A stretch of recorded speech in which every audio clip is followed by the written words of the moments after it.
আসসালামু আলাইকুম প্রিয় শিক্ষার্থীবৃন্দ, আশা করি সকলে খুবই ভালো আছো। ইউপি কোচিং কর্তৃক আয়োজিত নবম দশম শ্রেণী কেমিস্ট্রি বইয়ের চ্যাপ্টার 8 এর সম্পূর্ণ ক্লাসটিতে আমি তোমাদের সাথে আছি জিসান আহমেদ। তাহলে চলো ক্লাসটি শুরু করা যাক। আজকের ক্লাসটি হলো আমাদের চ্যাপ্টার 8 নিয়ে। চ্যাপ্টার 8 এর নাম হচ্ছে রসায়ন ও শক্তি। তাহলে যেহেতু রসায়ন এবং শক্তি নিয়ে আলোচনা করা হবে, তার নাম দেখেই এই অধ্যায় বোঝা যাচ্ছে। এই অধ্যায়ে সর্বপ্রথম আমরা কি করব, আগের অধ্যায়গুলোর মতো এই অধ্যায়ে যেই টাইপের সংক্ষিপ্ত প্রশ্নগুলো আছে ওই সংক্ষিপ্ত প্রশ্নগুলো নিয়ে আজকে আলোচনা করব। পরবর্তী পর্বে আমরা আমাদের যে ম্যাথমেটিক্যাল টার্ম আছে এই অধ্যায়ে একটা ওই টার্মে চলে যাব। ওকে, তাহলে আমরা প্রথমে আজকে আলোচনা করি বন্ধন শক্তি নিয়ে। বন্ধন শক্তি কি? আমরা চ্যাপ্টার 5 এ পড়ে আসছি বন্ধন আমাদের দুই রকম, একটা হলো সমযোজী বন্ধন, আয়নিক বন্ধন, আরেকটা বন্ধন আছে সেটাকে বলা হয় হচ্ছে দাতব বন্ধন। এখানে আমাদের তাহলে বন্ধন বুঝতে পারলাম। বন্ধন মূলত জিনিসটা হচ্ছে একটি মৌল আরেকটি মৌলের সাথে যুক্ত হতে যে পরিমাণ মানে যুক্ত হওয়ার যে প্রক্রিয়া, যেভাবে যুক্ত হয় সেই প্রক্রিয়া বা একটা আরেকটার সাথে যুক্ত হওয়ার যে কানেকশনটা তৈরি করা হয় সেটাকে আমরা বন্ধন বলতেছি। তাহলে বন্ধন শক্তি যদি সংজ্ঞা বলতে চাই, বন্ধনে আবদ্ধ একটি পরমাণুর সাথে আরেকটি পরমাণু যে আকর্ষণ শক্তির মাধ্যমে যুক্ত থাকে তাকে বন্ধন শক্তি বলে। কথাটা পুরো ক্লিয়ার। মানে একটি পরমাণু আরেকটি পরমাণুর সাথে একটি আবদ্ধ মানে বন্ধনে আবদ্ধ, যে কোনো বন্ধন হতে পারে, সমযোজী বন্ধন, আয়নিক বন্ধন বা দাতব বন্ধন, যে কোনো একটা বন্ধনের একটি পরমাণু আরেকটি পরমাণুর যে আকর্ষণ শক্তির মাধ্যমে যুক্ত থাকে তাকেই বলা হয় বন্ধন শক্তি। এখন বন্ধন শক্তিগুলোর ভিতরে আমি এখানে একটা এক্সাম্পল হিসেবে নিয়েছি সোডিয়াম ক্লোরাইড। আমরা তো এখানে বলতে পারবো এটা কোন মানে এই তিনটা যে বন্ধন বললাম, সমযোজী বন্ধন, আয়নিক বন্ধন, তারপর হচ্ছে দাতব বন্ধন, এটা কোন বন্ধনের ভিতরে আছে? আমরা যেহেতু চ্যাপ্টার 5 করেছি তাহলে নির্দ্বিধায় বলতে পারি এটা হচ্ছে সোডিয়াম ক্লোরাইড। যেহেতু একটি ধাতু এবং একটি অধাতু সমন্বয়ে বন্ধন গঠিত হয়েছে, অবশ্যই এটি আয়নিক বন্ধন। আয়নিক বন্ধনের ভিতরে সোডিয়াম আয়ন এবং ক্লোরিন আয়ন পরস্পরের সাথে যে আকর্ষণে যুক্ত আছে সেই আকর্ষণটাকে বলা হইতেছে আমাদের বন্ধন শক্তি। ক্লিয়ার প্রথম সংজ্ঞাটা? ওকে, এবার আসি আমাদের আন্ত আণবিক শক্তি। আন্ত আণবিক শক্তি বলতে কি বোঝায়? আন্ত মানে ভিতরে, আর আণবিক শক্তি বলে সমযোজী যৌগের, এটা কি যৌগ হইতে হবে? সমযোজী যৌগ। কারণ আয়নিক যৌগ ইলেকট্রন আদান প্রদান করে, আর সমযোজী যৌগ একটা আরেকটার সাথে শেয়ারের মাধ্যমে বন্ধন গঠন করে। এই কারণে সমযোজী যৌগ এখানে নেওয়া হয়েছে। সমযোজী যৌগের অণুসমূহ একে অপরের সাথে যে আকর্ষণ শক্তির মাধ্যমে যুক্ত থাকে। কথাটা ক্লিয়ার? সমযোজী যৌগ কি কারণে এখানে বলা হয়েছে? কারণ সমযোজী যৌগ একটা আরেকটার সাথে ইলেকট্রন আদান প্রদান করে, ইলেকট্রন শেয়ার করে, আর আয়নিক যৌগ হচ্ছে ইলেকট্রন আদান প্রদান করে। তাহলে আমরা আয়নিক যৌগ নেই কারণ হচ্ছে ইলেকট্রন আদান প্রদান যেহেতু করে, তাহলে তো ওদের ভিতরে মাঝখানে যেই বলটা হবে সেটা নাই। কিন্তু আয়নিক কি বলে সমযোজী যৌগের ক্ষেত্রে তা আছে, কারণ দুজনে শেয়ার করতেছে। সমযোজী যৌগের অণুসমূহ একে অপরের সাথে যে আকর্ষণ শক্তির মাধ্যমে যুক্ত থাকে তাকে আন্ত আকর্ষণ শক্তি বলে। যেমন এক্সাম্পল হিসেবে পানি নিছি, এখানে পানির একটি অণু অপর একটি পানির অণুর সাথে কি হবে? যুক্ত হইতে যে পরিমাণ আকর্ষণ শক্তি প্রয়োজন সেটাকে বলা হচ্ছে আন্ত আণবিক শক্তি। পরে যদি আমরা বলতে চাই শক্তির পরিমাণের একক, শক্তি পরিমাপে আমাদের টোটাল এখানে দুইটা একক আছে। এই যে শক্তি এখানে পড়লাম, বন্ধন শক্তি, আন্তঃআণবিক শক্তি, এগুলোর ক্ষেত্রে আমাদের কি আছে? নির্দিষ্ট পরিমাণ শক্তির একক লাগবে, মানে শক্তির প্রয়োজন হয়। এই শক্তির এককগুলো হিসেবে আমাদের দুইটা একক আছে, একটি হচ্ছে জুল আর একটি হচ্ছে ক্যালোরি। কিন্তু আমাদের আন্তর্জাতিকভাবে বর্তমানে জুলকে বেশি গ্রহণযোগ্য হিসেবে ধরা হয়, জুলকে আন্তর্জাতিক একক হিসেবে ধরা হয়। আচ্ছা, এখন দেখি 1 ক্যালোরি বলতে কি বোঝায় আর 1 জুল বলতে কি বোঝায়। 1 ক্যালোরি বলতে বোঝায় 1 গ্রাম পানির তাপমাত্রা 1 ডিগ্রি সেলসিয়াস বাড়াতে যে পরিমাণ তাপ শক্তি প্রদান করতে হয় তাকেই বলা হয় 1 ক্যালোরি, তাকেই 1 ক্যালোরি বলা হয়। তাহলে 1 ক্যালোরি বলতে আবার কি বোঝায়?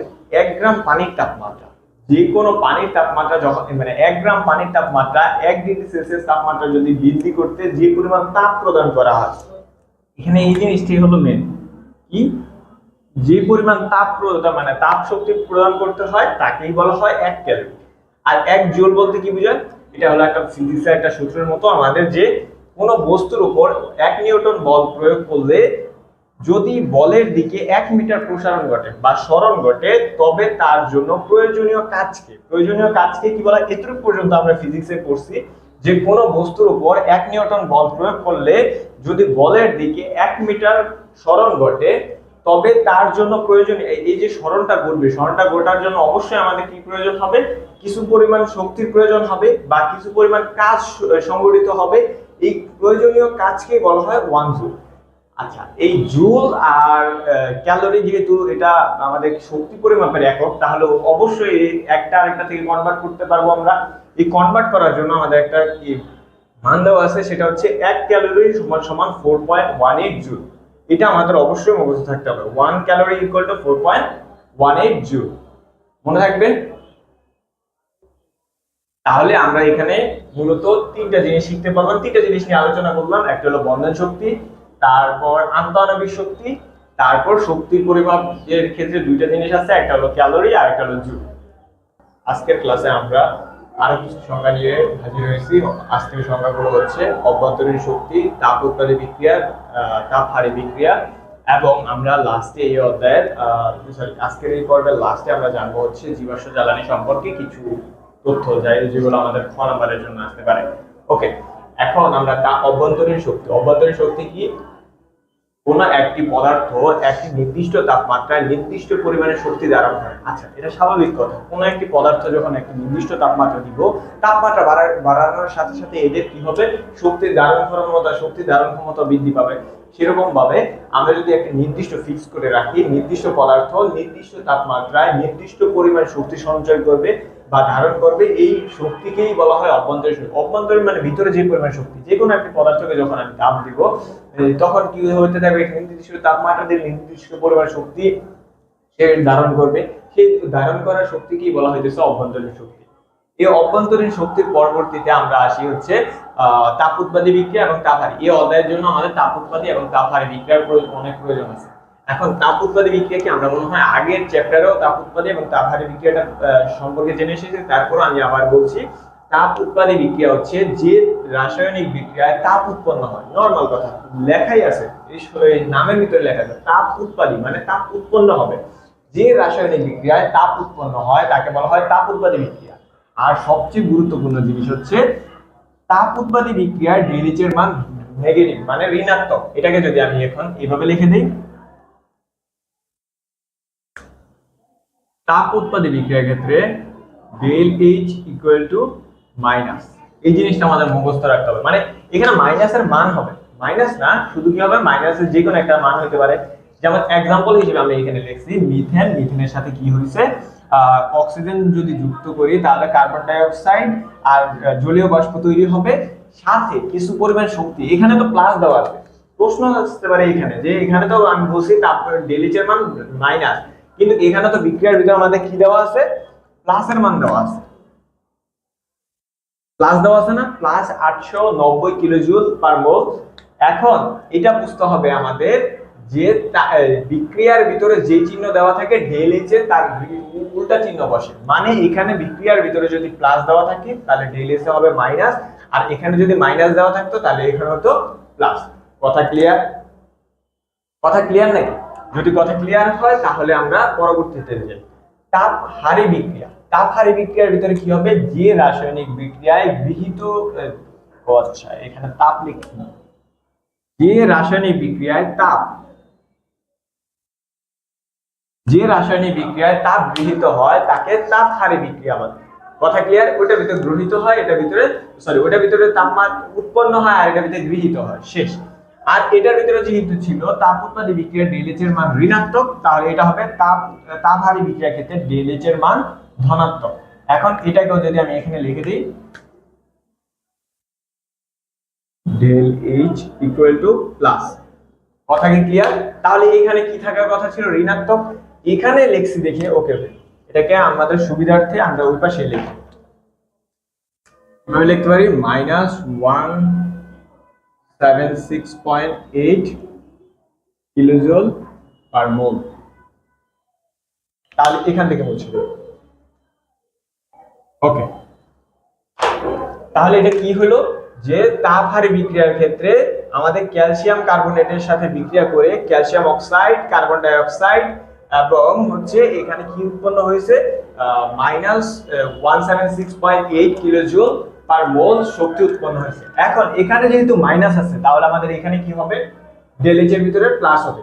আমি এটাই বলেছি যে একটি বিক্রিয়ার ভিতরে আমাদের যদি ধনাত্মক মান থাকে তাহলে ΔH হবে ঋণাত্মক, আর বিক্রিয়ার ভিতরে যদি ঋণাত্মক থাকে তাহলে ΔH এর মান হবে ধনাত্মক।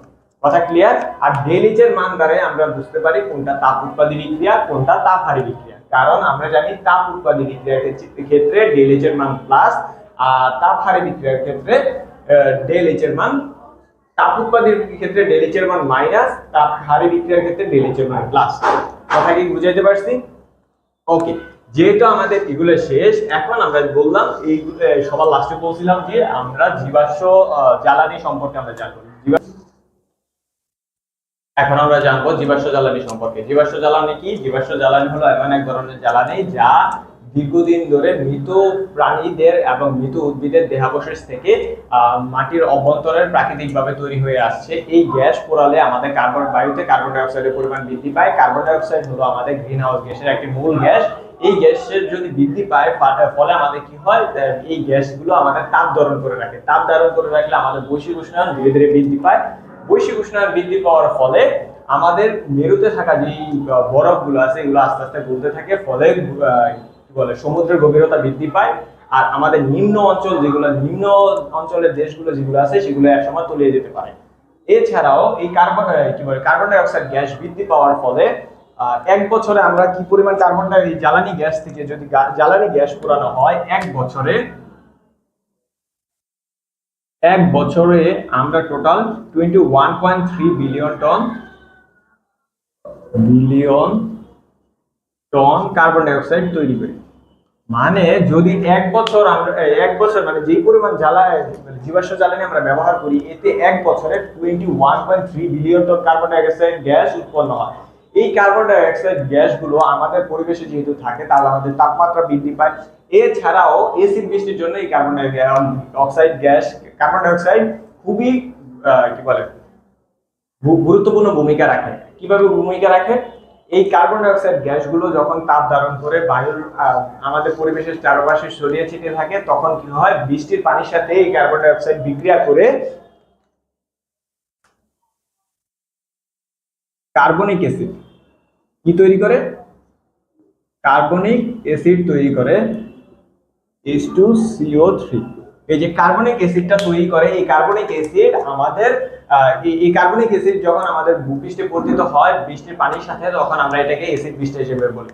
অ্যাসিড বৃষ্টি আমাদের উদ্ভিদের জন্য যেরকম ক্ষতিকর, সেরকম আমাদের প্রাণীদের জন্য এই অ্যাসিড বৃষ্টি খুবই ক্ষতিকর। এই সম্পর্কে আমাদের বইয়ে আরো ডিটেইলসে আছে, সেগুলো আমরা একবার রিডিং করলে আমরা এই সম্পর্কে সবকিছু জানতে পারবো। আজকে হলো অষ্টম অধ্যায়ের 3 নম্বর পার্ট। এই 3 নম্বর পার্টে আমরা জানবো হচ্ছে বন্ধন এবং বন্ধন শক্তি সম্পর্কে। বন্ধন শক্তি সম্পর্কে জানতে হলে এই মানগুলো আমাদের কি করতে হবে, মুখস্থ রাখতে হবে। এই বন্ধন শক্তিগুলো কিভাবে মুখস্থ রাখবো, সেটা হচ্ছে কার্বন এবং হাইড্রোজেনের ভিতরে একক বন্ধন কাজ করে, যেটার মান হচ্ছে 414। আচ্ছা, এইগুলার একক আছে, এগুলো হচ্ছে কিলোজুল পার মোল। কিলোজুল পার মোল, প্রত্যেকটার একক সেম।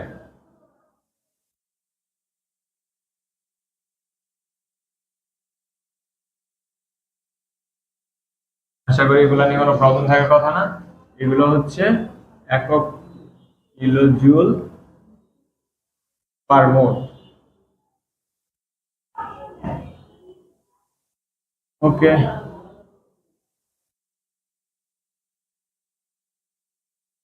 ঠিক আছে। এখন আমরা দেখি এখানে কার্বন এবং হাইড্রোজেনের ভিতরে সিঙ্গেল বন্ড বিদ্যমান, এই কারণে এটার মান হচ্ছে 414। এই মানগুলো আমাদের মুখস্থ রাখতে হবে। এই মানগুলো মুখস্থ না রাখলে আমরা ΔH এর ম্যাথ করতে পারবো না। আর যদি ΔH এর ম্যাথ করতে না পারি তাহলে আমরা এটা তাপ উৎপাদী বিক্রিয়া নাকি তাপহারী বিক্রিয়া করতে পারবো না। তাহলে এই অধ্যায়ের ভিতরে আমাদের কি করতে হবে, এই মানগুলো মুখস্থ রাখতে হবে। এখন যদি আমি বলি কার্বন এবং হাইড্রোজেনের ভিতরে যে সিঙ্গেল বন্ড থাকে এটার মান হচ্ছে কত। এখন কার্বন এবং হাইড্রোজেনের ভিতরে সিঙ্গেল বন্ড কেন? কারণ হাইড্রোজেনের সর্বোচ্চ হাত আছে। আমরা এখানে যদি 11 নম্বর চ্যাপ্টার গেলে এই হাতগুলো মানে কার্বন এবং হাইড্রোজেনের হাত সম্পর্কে আরো ডিটেইলসে জানতে পারবো। মানে ওইখানে আমাদের কার্বন এবং হাইড্রোজেন নিয়ে আমাদের সকল ধরনের কাজ ওইখানে জানতে পারবো। কিন্তু এখন আমরা এখান থেকে যদি জানি হাইড্রোজেনের একটি হাত এবং কার্বনের চারটি হাত, এই চারটি হাতের ভিতরে হাইড্রোজেন কি করে, যেহেতু একটি হাত, এই কারণে কার্বনের সাথে একটি হাত দখল করে যুক্ত হয়, এই কারণে এটাকে বলা, এটার মান হচ্ছে 414। তারপর হচ্ছে কার্বন এবং ক্লোরিন 326। আর কার্বন হচ্ছে কার্বন দুই ধরনের বন্ধন হয়, দুই ধরনের তিন ধরনের হতে পারে কার্বন কার্বন তিন বন্ধন। যেমন এখানে দেওয়া আছে carbon carbon single bond, carbon carbon double bond, carbon carbon triple bond. Okay, single বন্ডের ভিতরে মান কত হবে 344, আর ডাবল বন্ডের হবে 615, আর ট্রিপল বন্ডের হবে 812। কথা বুঝতে পারছি? আচ্ছা, তারপর কি আছে নাইট্রোজেন নাইট্রোজেন ট্রিপল বন্ড, যেটা হচ্ছে 946, bromine bromine single bond 193, oxygen single bond সেটা কত হচ্ছে 143। হাইড্রোজেন এবং ক্লোরিন যদি বন্ধন করে, কি কারণে হাইড্রোজেনের একটি হাত এবং ক্লোরিনের একটি হাত, এই কারণে এটার বন্ধন শক্তি কত হবে 431। হাইড্রোজেন এবং আয়োডিনের হচ্ছে 299।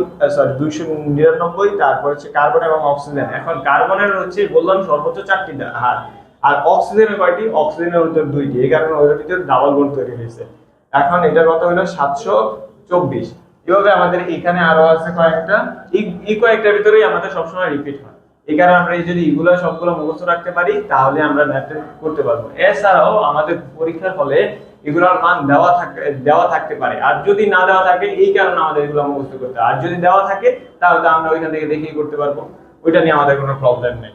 তাহলে এখানে আছে নাইট্রোজেন এবং হাইড্রোজেনের 931, অক্সিজেন এবং হাইড্রোজেনের হচ্ছে 464। অক্সিজেন ডাবল বন্ড যদি হয়, এখানে অক্সিজেন অক্সিজেন সিঙ্গেল বন্ড দেখলাম, অক্সিজেন অক্সিজেন এখানে সিঙ্গেল বন্ড দেখলাম, আর এই যে অক্সিজেন অক্সিজেন এখানে double bond. Oxygen triple bond তৈরি করতে পারে না, কারণ অক্সিজেনের সর্বোচ্চ হাতই হচ্ছে 2টি, এখানে সিঙ্গেল বন্ড হইতে পারে, ডাবল বন্ড হইতে পারে। এখন ডাবল বন্ডের ভিতরে সিঙ্গেল বন্ড কত হচ্ছে 143, আর ডাবল বন্ড 458। আর কার্বন কার্বন তো এটা বললাম। ক্লোরিন ক্লোরিন ক্লোরিনও একটা, এই কারণে ওদের দুইটার ক্লোরিনের ভিতরে একটা একটা করে বন্ধন তৈরি হবে, সিঙ্গেল বন্ড, এই কারণে 244। আয়োডিনের ভিতরে 151। হাইড্রোজেন হাইড্রোজেন বললাম কি হাইড্রোজেন আর ক্লোরিন এই দুটো কিন্তু সেম, একটি করে হাত থাকে, এই কারণে এদের ভিতরে বন্ধনও একটি করে হয়। ওকে, হাইড্রোজেন হাইড্রোজেন হচ্ছে 436, হাইড্রোজেন ব্রোমিন হচ্ছে 366, হাইড্রোজেন এবং ফ্লোরিন হচ্ছে 563, কার্বন এবং অক্সিজেন হচ্ছে 350। এই যে যৌগ মানে এই যে বন্ধনগুলো আছে, বন্ধনগুলোর সাথে হলো বন্ধন শক্তি, বিশেষ করে এই অধ্যায়ে আমাদের বন্ধন শক্তিগুলো জানতে হবে। এই বন্ধন শক্তিগুলো জানতে পারি আমাদের কি কাজে আসবে। ওকে, চলো আমরা সেগুলো দেখি যে এই বন্ধন শক্তি দ্বারা আমরা কি করতে পারি এবং এগুলো দ্বারা আমাদের ম্যাথ গুলা কিরকম আসবে, বা আমরা এই বন্ধন শক্তি দ্বারা কি বের করবো মূলত। ওকে, এখন আমরা জানবো হচ্ছে ডেলিজ সম্পর্কে। এই যে আমরা বন্ধন এবং বন্ধন শক্তিগুলো জানলাম, এই বন্ধন শক্তিগুলো থেকে আমরা যে মানগুলো জানলাম, এই মানগুলো আমরা কোথায় বসাবো সেগুলো দেখতে হবে। এখন আমরা যদি বলি ডেলিজ, ডেলিজ মানে হলো ডেল মানে পরিবর্তন, এইচ মানে হচ্ছে এখানে আমাদের বিক্রিয়ার ভিতরে যে কি বলে শক্তিগুলো উৎপন্ন হয়, সেই শক্তিগুলোর পরিবর্তন। এখন শক্তিগুলোর পরিবর্তন কি? বিক্রিয়ক সমূহের বন্ধন ভাঙার মোট শক্তি মাইনাস উৎপাদন সমূহের বন্ধন গড়ার জন্য নির্গত শক্তি, নির্গত মোট শক্তিও দিতে পারে। ওকে, তাহলে আমরা এখানে কি বললাম, ডেলিজ এর মান হচ্ছে বিক্রিয়ক সমূহের বন্ধন গড়ার মোট শক্তি বিয়োগ উৎপাদ সমূহের বন্ধন। আচ্ছা, এখানে তাহলে হচ্ছে ডেলিজ কি বললাম, বিক্রিয়ক সমূহের বন্ধন গড়ার মোট শক্তি, বন্ধন ভাঙার মোট শক্তি এবং উৎপাদ সমূহ বন্ধন গড়ার অথবা বন্ধন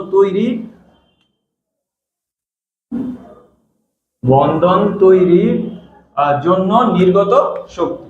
এই দুইটার যদি বের করতে পারি তাহলে এই দুইটা কিভাবে বের করব, এই দুইটা কিভাবে বের করা যায়, তাহলে বিক্রিয়ক, আচ্ছা এখানে আমরা যদি বুঝতে চাই বিক্রিয়া থেকে বিক্রিয়কগুলো যে পরিমাণ ভাঙে, বন্ধনগুলো ভেঙে তো উৎপাদ তৈরি হয়।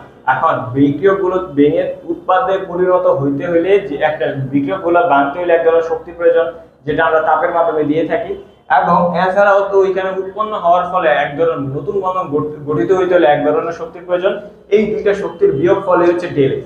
আর এই ডেল এইচ দ্বারা আমরা দুইটা জিনিস জানতে পারি, তা হচ্ছে বিক্রিয়াটিকে তাপ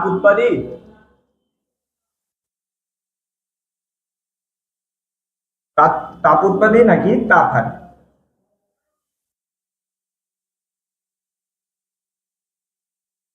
এই দুইটা বুঝতে পারি। এখন এই দুইটা কিভাবে বুঝতে পারি, যে তাপ উৎপাদী বিক্রিয়ার ক্ষেত্রে ডেল এইচ এর মান মাইনাস, আর তাপ হারি বিক্রিয়ার ক্ষেত্রে ডেল এইচ এর মান প্লাস। এই দুইটা জিনিস দ্বারা আমরা মান দেখে বুঝি না, শুধুমাত্র চিহ্ন দ্বারা বোঝা যায় যে ডেল এইচ এর মান বের করার পর যদি মাইনাস আসে তাহলে তাপ উৎপাদী বিক্রিয়া, আর যদি প্লাস আসে তাহলে তাপ হারি বিক্রিয়া।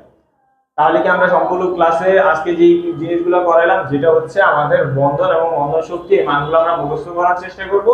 আর হচ্ছে ডেল এইচ এর যে সূত্রটা, এই সূত্রটা মনে রাখবো, সাথে ডেল এইচ এর সূত্র দ্বারা আমি যে দুটো জিনিস বের করতে পারি এগুলো মনে রাখবো। এর আগের ক্লাসে আমরা ডেল এইচ এবং বন্ধন শক্তি সম্পর্কে জেনেছি। এই অধ্যায় এই আজকের পর্বে আমরা এই সংক্রান্ত যে ম্যাথগুলো আছে এগুলো দেখার চেষ্টা করব।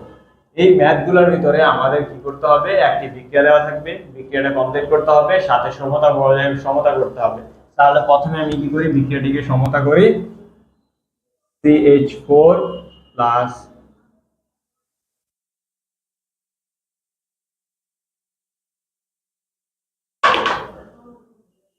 Cl2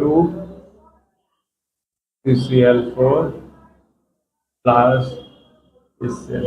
ওকে, এখানে আমাদের মিথেন দেওয়া আছে। মিথেনের সাথে যদি ক্লোরিন ক্লোরিন যোগ করি তাহলে টেট্রাক্লোরোমিথেন এবং হাইড্রোক্লোরিক অ্যাসিড উৎপন্ন হয়।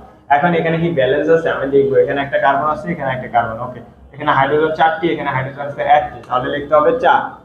ওকে, 4 যদি লিখি, এখানে ক্লোরিন কয়টা হয়ে গেল, 4টা, আর 4টা 8টা। তাহলে এখানে ক্লোরিনের এখানে কত লিখতে হবে, 4।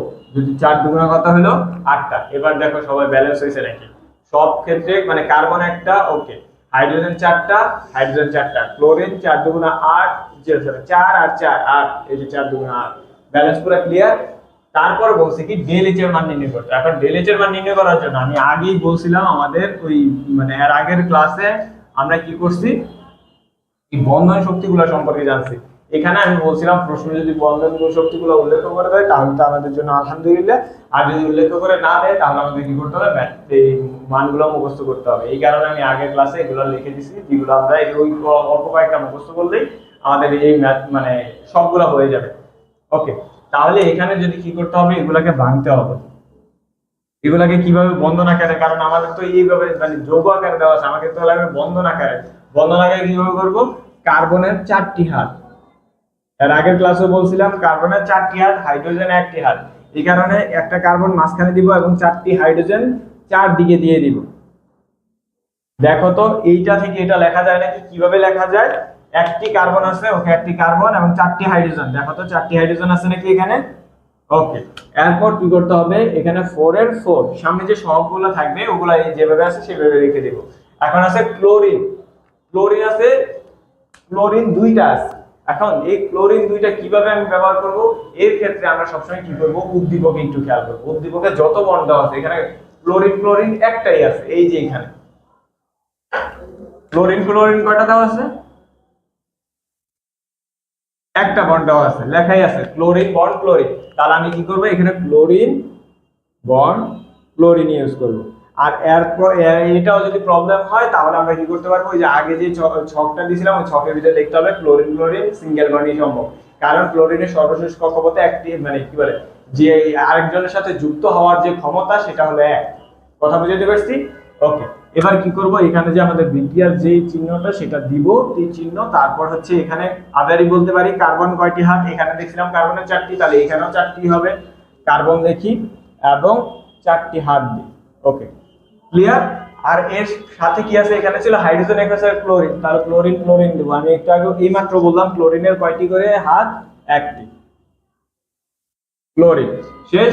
তারপর প্লাসের প্লাস, এখানে 4 রাখবো। আর হাইড্রোজেন, হাইড্রোজেন এবং ক্লোরিনের মাঝে কি ধরনের বন্ধন, হাইড্রোজেনও একটি, ক্লোরিনও একটি, তাহলে single bond, hydrogen bond chlorine. আর যদি এটা বুঝতে প্রবলেম হয় আমাদের, যদি কোনটা যদি নাই পারি, এটা ভিতরে কত বন্ড হবে, এই ক্ষেত্রে আমরা কি করতে পারি, উদ্দীপক খেয়াল করতে পারি। এই যে দেখলেই বোঝা যাবে উদ্দীপকে কত বন্ড দেওয়া আছে। কথা বুঝতে পারছি, যদি দেওয়া থাকে আর কি আমাদের উদ্দীপকে। এখন কি করতে হবে, এগুলাকে আবার এইভাবে রাখতে তো পারি, আমি এগুলার মান জানি, তাহলে এগুলাকে এভাবে সাজাইতে হবে না। এখন এখান থেকে দেখতে হবে আমি কার বন্ধন জানি, কার্বন এবং হাইড্রোজেন না, এখানে কয়টি আছে কার্বন এবং হাইড্রোজেন বন্ধন, এখানে কার্বন এবং হাইড্রোজেনের বন্ধন আছে কয়টি, যদি আমি মার্ক করি, একটি, দুইটি, তিনটি, চারটি, 1 2 3 4। কথা কি ক্লিয়ার? কয়টি হাইড্রোজেন বন্ধন, মানে কার্বন এবং হাইড্রোজেনের বন্ধন আছে কয়টি, 4টি। তাহলে আমি এখানে লিখতে পারি 4 C বন্ড H, লিখতে পারি। ওকে, পরে বাকি যা অংশ আছে যেভাবে সেভাবে লিখে দিব। ক্লোরিন ক্লোরিন বন্ড ক্লোরিন, এখানে কি লেখা যায়, এখানেও সেম ভাবে 4টি হবে না, তাহলে C বন্ড Cl কয়টি আছে, 4টি, তাহলে 4 plus 4 into H bond Cl। কথা ক্লিয়ার? এখানে আমরা কি করব, মান বসিয়ে দেব। 4 CCl এর মান কত, CH সরি, এই যে CH এর মান দেওয়া আছে 414 kilo joule into 414 plus 4 into এটার মান কত, ক্লোরিন ক্লোরিন কত দেওয়া আছে, ক্লোরিন ক্লোরিন, এই যে ক্লোরিন ক্লোরিন কত দেওয়া আছে, ক্লোরিন ক্লোরিন দেওয়া আছে 244।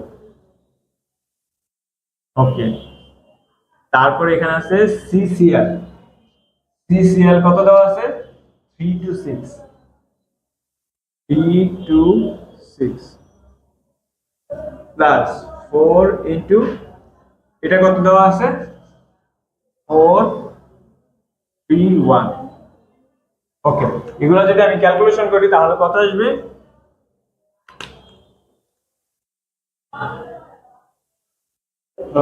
4 ইনটু 414 প্লাস 4 ইনটু 244,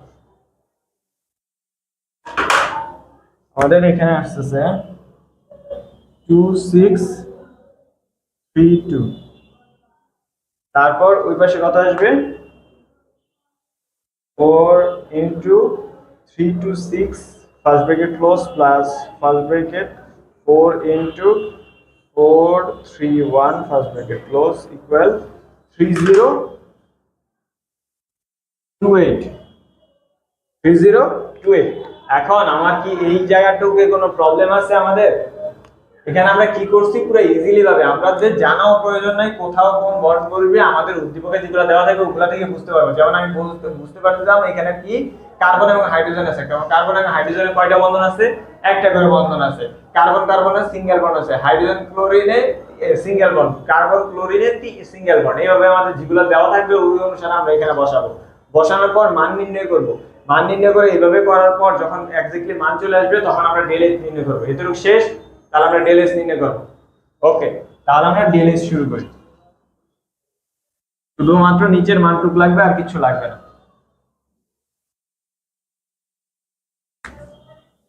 তাহলে আমরা এখানে বলতে পারি del H equal to, del H এর ভিতরে কি বলছি, বিক্রিয়ক সমূহের বন্ধন গড়ার জন্য ও বন্ধন ভাঙার জন্য নির্গত মোট বিক্রিয়ক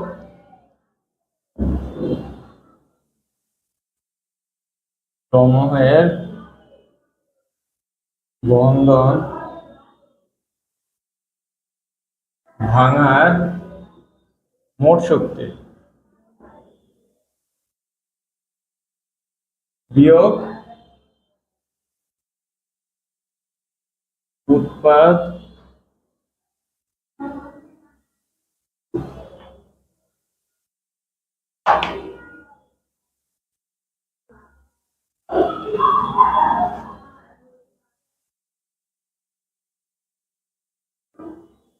প্রতিমান বন্ধন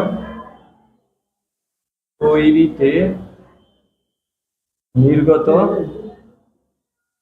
মোট শক্তি।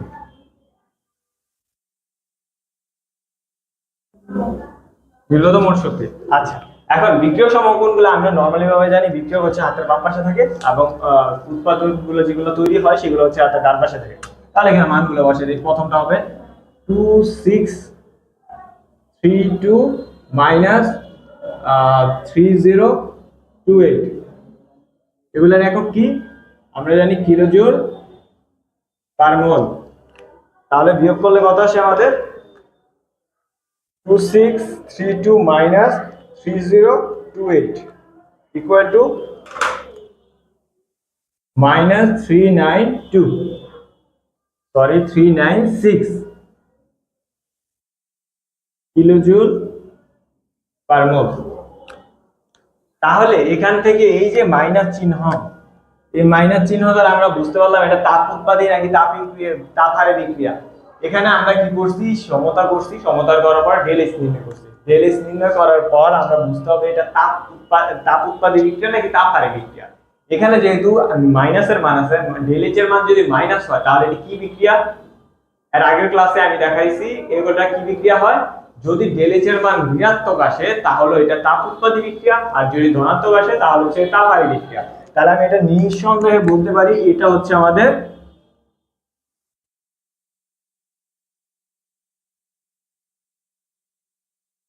তাপ উৎপাদী বিক্রিয়া। কথা ক্লিয়ার? এটা হলো আমাদের তাপ উৎপাদী বিক্রিয়া। তাহলে আমরা কি এই সংক্রান্ত মানে ডেলের সংক্রান্ত ম্যাথগুলো দেখতে পাচ্ছি। এর আগের ক্লাসে আমি বলতেছি এই দুই ক্লাস ধরে আমি শুধু দুইটা জিনিস নিয়ে আলোচনা করতেছি, একটা হলো রাসায়নিক বন্ধন এবং বন্ধনের শক্তি এবং ডেল এইচ। এই ক্লাসে আমরা আলোচনা করলাম ডেল এইচ এর ম্যাথ সম্পর্কে।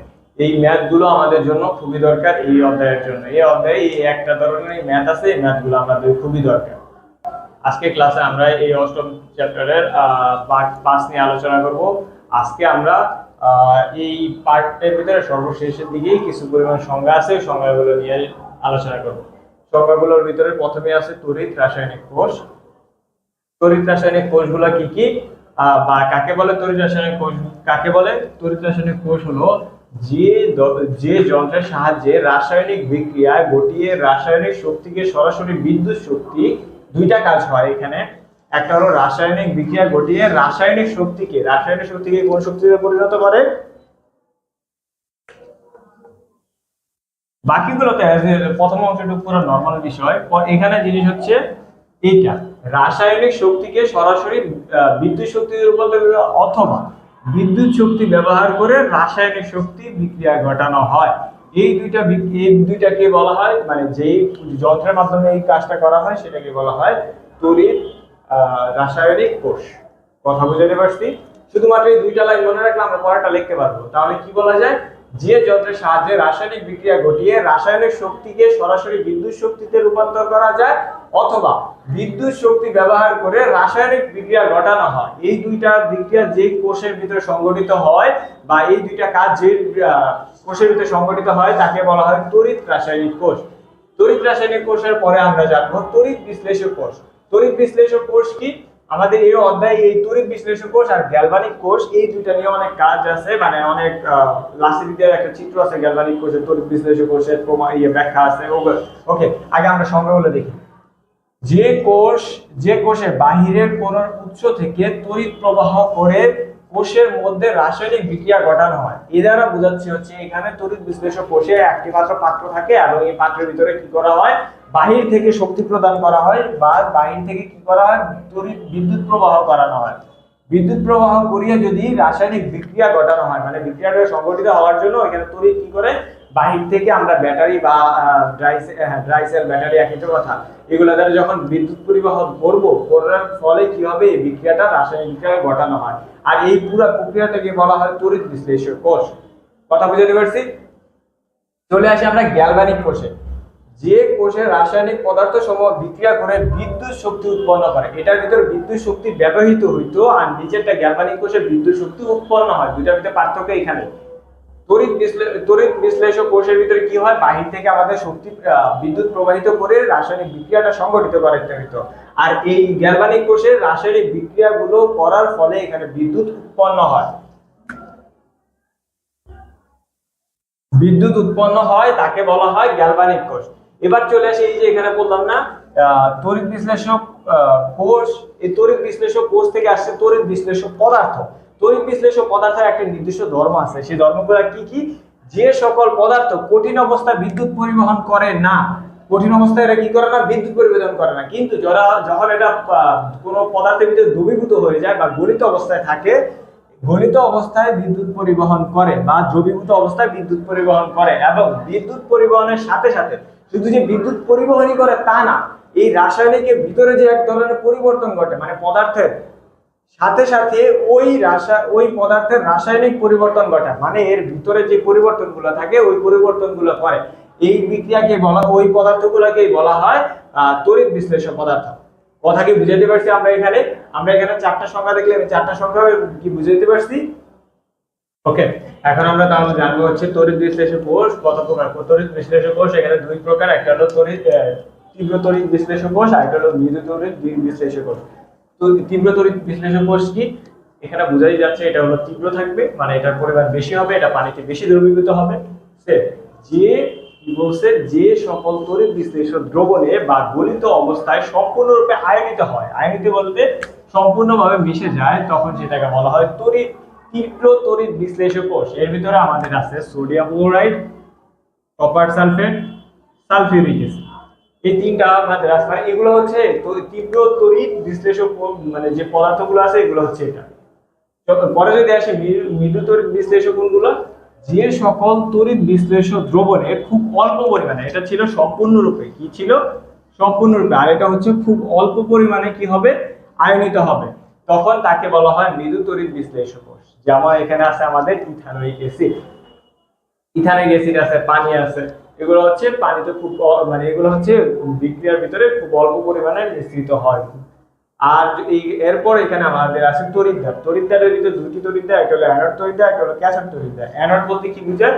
যেটা ভিতরে জারণ বিক্রিয়া হয় সেটা হলো অ্যানোড, আর যেটা ভিতরে বিজারণ বিক্রিয়া হয় সেটা হলো ক্যাথোড। তাহলে সেই অনুসারে এটা কি হবে?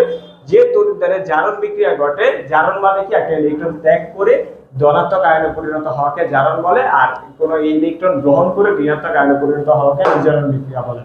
এইখান থেকে তাহলে জারণ বিজারণ দুটোটাই বললাম, কিন্তু এখানে এইটার যে সংজ্ঞাটা সেটা কি? অ্যানোড তড়িৎদ্বার, যে তড়িৎদ্বারে জারণ বিক্রিয়া ঘটে সেই তড়িৎদ্বারকে বলা হয় অ্যানোড তড়িৎদ্বার। আর যে তড়িৎদ্বারে বিজারণ বিক্রিয়া ঘটে সেটাকে বলা হয় ক্যাথোড তড়িৎদ্বার।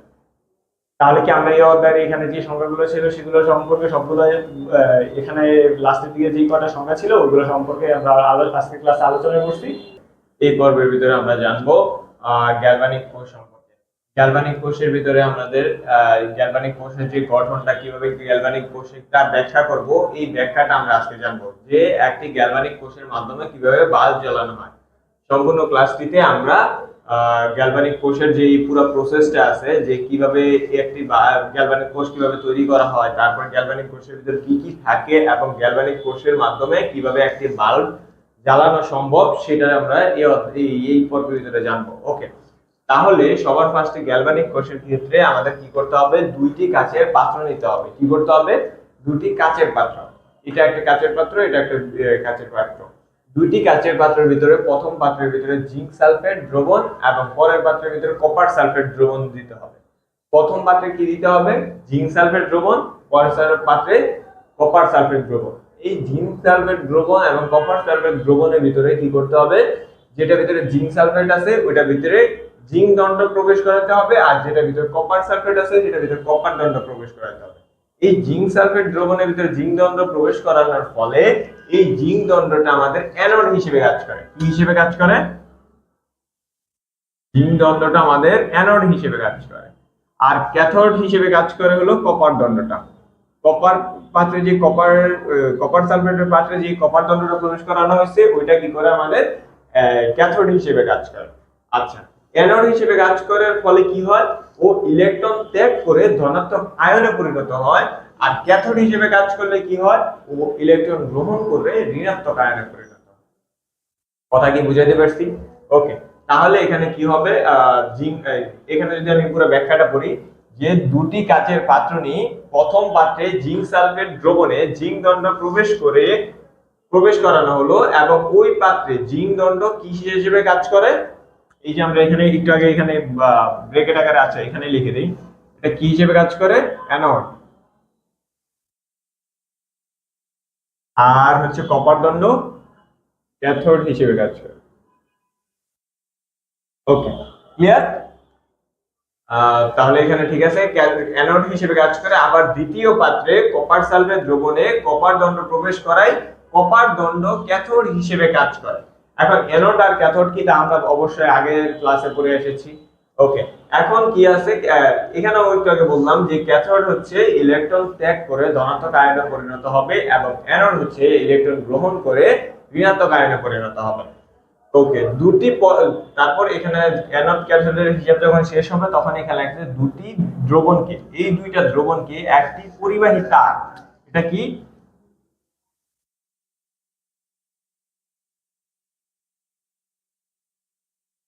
একটি তার, এই তার দ্বারা কি করতে হবে, আচ্ছা, তার দ্বারা যুক্ত করার আগে এখানে আরেকটা জিনিস আছে, এই যে ভিতরের যে ইউ আকৃতির অংশটা, উল্টা ইউ আকৃতির অংশ, এটাকে আমরা বলতেছি লবণ সেতু। এটার নাম কি, লবণ সেতু, লবণ সেতু। ওকে, তাহলে আমাদের এখানে কি করতেছে, দুটি দ্রবণের মধ্যে সংযোগ স্থাপনের জন্য লবণ সেতু ব্যবহার করা হয়। লবণ সেতুর গুরুত্ব, এই গ্যালভানিক কোষে লবণ সেতুর গুরুত্ব অনেক। এই গ্যালভানিক কোষ লবণ সেতু ছাড়া বেশিক্ষণ স্থায়ী হয় না। এরপরে পরবর্তীতে আমরা এই লবণ সেতু নিয়ে ডিটেইলসে আলোচনা করব, এখন আপাতত এটা নিয়ে আলোচনা করি। লবণ সেতু ব্যবহার করা হয় দুটি দণ্ডকে, এই যে এখানে একটা জিঙ্ক দণ্ড, এখানে একটা কপার দণ্ড, এই দুটি দণ্ডকে একটি কি দ্বারা যুক্ত করতে হবে, একটি তার দ্বারা যুক্ত করে ওই তারের ভিতরে যদি ওই তারের মানে দুই পাশ থেকে দুইটা তার আসবে না, ওই দুইটি তারকে যদি একটা বাল্বের সাথে যুক্ত করি তখন বাল্বটি জ্বলে উঠবে, মানে বাল্বটি জ্বলতে থাকবে। এখন এই বাল্বটি কিভাবে জ্বলতে থাকবে, সেই ক্ষেত্রে তো আমাদের একটা কি বলে বিক্রিয়া বা অ্যানোড ক্যাথোডের একটা কাজ আছে, সেটা কিভাবে আছে, অ্যানোড, আমি ফার্স্টেই বলছি অ্যানোড কে জিঙ্ক এবং ক্যাথোড কে কপার। অ্যানোডে কি হয়, ইলেকট্রন দান ঘটে ধনাত্মক আয়নে পরিণত হয়। তাহলে অ্যানোড অর্ধকোষ বিক্রিয়ার ভিতরে জিঙ্ক কি করবে, দুইটি ইলেকট্রন ত্যাগ করে জিঙ্ক 2+ এ পরিণত হবে এবং ক্যাথোড কি করবে, ক্যাথোড 2+ আয়নের দুইটি ইলেকট্রন গ্রহণ করে কপার 2+ দুইটি ইলেকট্রন গ্রহণ করে কপার পরমাণুতে পরিণত হবে।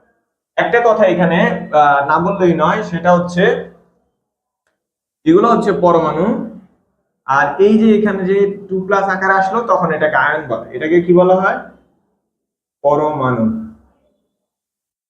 আর যখন কোনো কিছু মানে প্লাস মাইনাস আকারে থাকবে তখন এটাকে বলা হয় আয়ন। আমরা যখন ব্যাখ্যা করব তখন এটা বলতে পারি যে জিঙ্ক পরমাণু দুটি ইলেকট্রন ত্যাগ করে জিঙ্ক 2+ আয়নে পরিণত হয়, আর এখানে কপার 2+ আয়ন দুটি ইলেকট্রন গ্রহণ করে কপার পরমাণুতে পরিণত হয়। এই কথাটা কি মনে থাকবে যে যখন কোনো মৌলের উপর পাওয়ার আকারে থাকবে, মানে প্লাস মাইনাস আদান থাকবে, তখন সেটাকে বলবো হচ্ছে আয়ন, আর যদি আদান না থাকে তাহলে সেটাকে বলবো আমরা এখানে কি, পরমাণু। কথা ক্লিয়ার? ওকে, তাহলে এইটা হলো কি বলে গ্যালভানিক কোষের যে ব্যাখ্যাটা, আমাদের যদি বলে গ্যালভানিক কোষটা ব্যাখ্যা করো, গ্যালভানিক কোষের গঠন ব্যাখ্যা করো, অথবা বলতে পারে একটি গ্যালভানিক কোষ দ্বারা কিভাবে বাল্ব জ্বালানো সম্ভব সেটা ব্যাখ্যা করো, তাহলে আমরা এই কথাগুলো এভাবে চিত্র এঁকে, প্রত্যেকটা সুন্দরভাবে চিত্র আঁকতে হবে এঁকে, আর নিচের এই ব্যাখ্যাগুলো দিতে হবে। কথা কি আমরা বুঝাতে পারছি? তাহলে পুরো ইজিলি ভাবে যদি বলি, দুটি কাচের পাত্র নেব, কাচের পাত্রের ভিতরে একটি ভিতরে জিঙ্ক সালফেট আর একটি ভিতরে কপার সালফেট, যেটা ভিতরে জিঙ্ক সালফেট, ওই জিঙ্ক সালফেট পাত্রের ভিতরে জিঙ্ক দণ্ড প্রবেশ করাবো যা অ্যানোড হিসেবে কাজ করবে, এবং আরেকটি যে পাত্র থাকবে যেটা ভিতরে কপার সালফেট আছে ওটার ভিতরে কপার দণ্ড প্রবেশ করবে যা ক্যাথোড হিসেবে কাজ করে। এখন অ্যানোড আর ক্যাথোড, এই যে দুইটা পাত্র থাকবে, যে জিঙ্ক সালফেট এবং কপার সালফেট, এই দুইটা পাত্রকে আমরা একটি লবণ সেতু, ইউ আকারে উল্টা ইউ আকৃতির একটি লবণ সেতু দ্বারা যুক্ত করব, যে লবণ সেতুর ভিতরে থাকবে পটাশিয়াম ক্লোরাইড। এই পটাশিয়াম ক্লোরাইড কি করবে, আচ্ছা ওই কি করবে সেটা নিয়ে আমরা পরে আলোচনা করব। এখন আমাদের মেইন কথা হচ্ছে একটি কপার কি বলে দুটি পাত্রকে সংযোগ রাখার জন্য, সংযোগ স্থাপনের জন্য একটি লবণ সেতু ব্যবহার করব। এই লবণ সেতু ব্যবহার করার পর জিঙ্ক দণ্ড এবং কপার দণ্ডকে একটি পরিবাহী তার দ্বারা যুক্ত করে একটি বাল্বের সাথে যুক্ত করে দিব, ফলে বাল্বটি জ্বলে উঠবে। এখন এখানে আমাদের অ্যানোডে অর্ধকোষ বিক্রিয়া আছে এবং ক্যাথোডে অর্ধকোষ বিক্রিয়া আছে, এই বিক্রিয়াগুলো আমাদের দিতেই হবে। চাইলে আমরা নিচে আরেকটি বিক্রিয়াও দিতে পারতাম, যেটার নাম হচ্ছে কোষ বিক্রিয়া, যেখানে কি হইতো এই ইলেকট্রন ইলেকট্রন দুইটা, এখানে প্লাস এখানে মাইনাস ইলেকট্রন এখানে প্লাস ইলেকট্রন কাটা পড়ে যেত, এই পাশের গুলো এই পাশে থাকতো, এই পাশের গুলো এই পাশে থাকতো। যেমন হচ্ছে এইরকম কিছুটা, যে এখানে শুধু থাকতো zinc plus copper 2 plus ion, আর ওই পাশে থাকতো জিঙ্ক 2 প্লাস প্লাস কপার। কথা কি বুঝতে পারছি? এটা হলো, এটার নাম হচ্ছে কোষ বিক্রিয়া বা হ্যাঁ কোষ বিক্রিয়া। কথা বুঝতে পারছি? চাইলে আমরা নিচেরটা দিতে পারি, আর না দিলেও প্রবলেম খুব একটা হবে না। এই হলো আমাদের গ্যালভানিক কোষ। আজকের পর্বে আমরা আলোচনা করব লবণ সেতু এবং লবণ শক্তির ব্যবহার সম্পর্কে। এর আগের ক্লাসে আমরা যে আলোচনা করেছি গ্যালভানিক কোষ এবং গ্যালভানিক কোষের গঠন সম্পর্কে, কিভাবে গ্যালভানিক কোষগুলো ব্যাখ্যা করতে হয়। আজকে সেই গ্যালভানিক কোষের অপরিহার্য একটি উপাদান, মানে অপরিহার্য একটি অংশ, সেটা হচ্ছে লবণ সেতু। এই লবণ সেতু নিয়ে আলোচনা করব। এই লবণ সেতু ছাড়া আমাদের এই গ্যালভানিক কোষটি বেশিক্ষণ স্থায়িত্ব হয় না। এই লবণ সেতু মানে এই গ্যালভানিক কোষ আমাদের মূলত হয় কি, এর আগের ক্লাসে আমরা জেনেছি যে একটি বাল্ব জ্বলে ওঠে। এখন এই বাল্বটি কিভাবে জ্বলে ওঠে, এখানে যে রাসায়নিক বিক্রিয়াগুলো হয় বা রাসায়নিক শক্তিগুলো পরবর্তীতে বিদ্যুৎ শক্তিতে রূপান্তরিত হয়। ওকে, এই লবণ সেতু এর ক্ষেত্রে মুখ্য ভূমিকা পালন করে। এখন লবণ সেতুটা কি, আগে লবণ সেতুর সংজ্ঞাটা জানতে হবে। লবণ সেতু কি, একটি ইউ আকৃতির কাঁচা জলের মধ্যে একটি বিশেষ লবণ KCl, KNO3 বা ammonium nitrate, potassium chloride, potassium nitrate এবং অ্যামোনিয়াম নাইট্রেট এর সম্পৃক্ত দ্রবণ দিয়ে কাঁচা নলের উভয় মুখকে তুলা দ্বারা যদি বন্ধ করে দেই, তখন আমাদের যে অবস্থাটি তৈরি হবে তাকেই বলা হইতেছে আমাদের কি, লবণ সেতু। এই লবণ সেতুর ব্যবহারটা আমরা কিভাবে করব এবং এই লবণ সেতুর গুরুত্বটা কি, যদি গুরুত্ব বা ব্যবহার বলে তখন আমরা এই তিনটা অপশন দিয়ে পরবর্তীতে কি বলতে সেটা বলতেছি। আগে এখানে লিখেছি কি আছে, লবণ শক্তির যদি ব্যবহার, লবণ সেতুর ব্যবহার বা গুরুত্বগুলো। লবণ সেতু অর্ধ কোষদ্বয়, এই যে এখানে দুইটা কোষ আছে, এই দুইটা কোষের উভয় দ্রবণের মধ্যে সংযোগ স্থাপন করে কোষের বর্তনী পূর্ণ করে। এখন বর্তনী পূর্ণ দ্বারা বোঝাচ্ছে দুইটা বিক্রিয়া সংঘটিত হতে যেরকম, মানে সংঘটিত হওয়ার জন্য যা যা প্রয়োজন তা তা সংঘটিত করে, মানে কোষ দুইটাকে পূর্ণ করে, একত্রিত করে, এই কারণে বলা হয়েছে বর্তনী পূর্ণ করে। লবণ সেতু অর্ধকোষ দ্বয়ের উভয় দ্রবণের মধ্যে সংযোগ স্থাপন করে কোষের বর্তনী পূরণ করে। ওকে, দ্বিতীয়টা হচ্ছে, মনে করো এখানে যে কি বলে জিঙ্ক সালফেট আর এখানে যে কপার সালফেট আছে, এই দুইটা কি হয়, অবশ্যই তো দ্রবীভূত অবস্থায়। সো দ্রবীভূত অবস্থা থাকলে এগুলো আয়নে পরিণত হয়ে যায়, যেমন কপার জিঙ্ক 2 প্লাস আয়নে পরিণত হয়, এখানে কপার 2 প্লাস আয়নে পরিণত হয়। এইভাবে পরিণত হওয়ার ফলে এখানে কি হয়, যে পাত্রে, যে কোনো একটা পাত্রে যখন কি হয়ে যাবে, যখন আমরা তড়িৎ দ্বারা যুক্ত করব, তখন কি হয়ে যাবে, আয়নের পরিমাণ, মনে করো একটা পাত্রে কি হলো, জিঙ্ক আয়নের পরিমাণ বৃদ্ধি পেল। জিঙ্ক আয়নের পরিমাণ যদি কি হয়, বৃদ্ধি পেয়ে যায়, তখন সেই পাত্রে এই যে লবণ সেতুটা কাজ কোথায়, লবণ সেতুটা ব্যালেন্স করার জন্য একটার ভিতরে যদি প্লাসের পরিমাণ বেড়ে যায়, তখন তো এখানে কোষ, এখানে প্লাস জমতে জমতে জমতে জমতে কি হয়ে যাবে, ওইটা একসময় বন্ধ হয়ে যাবে। এই কারণে দুই পাশটা ব্যালেন্স করার জন্য এই লবণ সেতুর ভিতরে যখন পটাশিয়াম ক্লোরাইড দিলাম, একটা এখানে হতো ভাগ হয়ে K প্লাস এবং Cl মাইনাস তৈরি হয়ে যায়। এই কারণে যে পাত্রে জিঙ্ক 2 প্লাস আয়নের পরিমাণ বৃদ্ধি ঘটে, সেই পাত্রে লবণ সেতু থেকে ক্লোরিন মাইনাস আয়নের ব্যাপন ঘটে, ফলে প্লাস মাইনাস বিক্রিয়া করে একটা যৌগে পরিণত হয়ে যায়, ফলে ওই কি বলে ওই পাত্রে একটা সমতা বজায় থাকে। আবার যে পাত্রে, এখন যদি বলি আমি কপার 2 প্লাসের কথা, কপার 2 প্লাসের পরিমাণ যদি হ্রাস ঘটে, এখন ওইটা বৃদ্ধি ঘটলে একটা আরেকটা হ্রাস ঘটতেই পারে। এখন ওইটার পরিমাণ যদি কমে যায়, তখন কি করবে, এখান থেকে প্লাসের মান আসতে হবে, লবণ সেতু থেকে প্লাস কি আছে, পটাশিয়াম, পটাশিয়াম আয়নের ব্যাপন ঘটে। এবার চলে আসি নিচেরটা, সবার শেষেরটা, সেটা হচ্ছে লবণ সেতুর অভাবে, যদি এটা লবণ সেতু আমি নাই দিতাম, সাপোজ মনে করো এই লবণ সেতুটা আমি দিলাম না, তাহলে আমাদের কি হবে, এই যে কোনো একটা পাত্রে ধনাত্মক আয়নের চার্জ বেড়ে যাবে, যে কোনো একটা পাত্রে কি হবে, ধনাত্মক চার্জ বেড়ে যাবে অথবা ঋণাত্মক চার্জ বেড়ে যাবে। দুইটার একটা তো হবেই, একটা পাত্রে ধনাত্মক বেড়ে যাবে, না হলে অন্য পাত্রে ঋণাত্মক বেড়ে যাবে, দুইটার একটা হবে। এই দুইটা একটা যদি হয়, তাহলে অল্প সময়ের ভিতরে, খুব অল্প সময়, আগের বার বললাম, আগের ক্লাসে বলছি যে লবণ সেতু যদি না থাকে, আমাদের খুব অল্প সময়ের ভিতরে কি বলে আমাদের এই যে গ্যালভানিক কোষটি আছে এটাই বন্ধ হয়ে যাবে। এখানে এই বলছে তড়িৎ প্রবাহ বন্ধ হয়ে যাবে। যদি বিদ্যুৎ প্রবাহ বন্ধ হয়ে যায়, তাহলে তার বাল্বটি জ্বলবে না। এখানে মূলত হচ্ছে রাসায়নিক বিক্রিয়াগুলো কি বলে রাসায়নিক শক্তিগুলো বিদ্যুৎ শক্তিতে রূপান্তরিত হচ্ছে, এই কারণে আমাদের বাল্বটি জ্বলে। এরপর এইটুকু দেওয়ার পর আমরা কি করব, আগের ক্লাসে যে গ্যালভানিক কোষের যে দুইটা দেখেছি, অ্যানোডে অর্ধকোষ বিক্রিয়া, ক্যাথোডে অর্ধকোষ বিক্রিয়া, ওই দুটি বিক্রিয়া দিব, দেওয়ার পর আমরা এটা শেষ করে দিই। এই হলো গ্যালভানিক কোষ, লবণ সেতু এবং লবণ সেতুর ব্যবহার, লবণ সেতুর গুরুত্ব এটা বলতে পারি। এগুলা সবকিছু আজকে এই 2 ক্লাসে আমরা এই গ্যালভানিক কোষের যত কিছু আছে সবকিছু সম্পর্কে জানতে পেরেছি। আশা করি সকলে এই পুরো সম্পূর্ণ ক্লাসটি বুঝতে পেরেছো। আজকে এই পর্যন্ত, পরবর্তী ক্লাসে আবারই দেখা হবে। সে পর্যন্ত ভালো থেকো, আল্লাহ হাফেজ।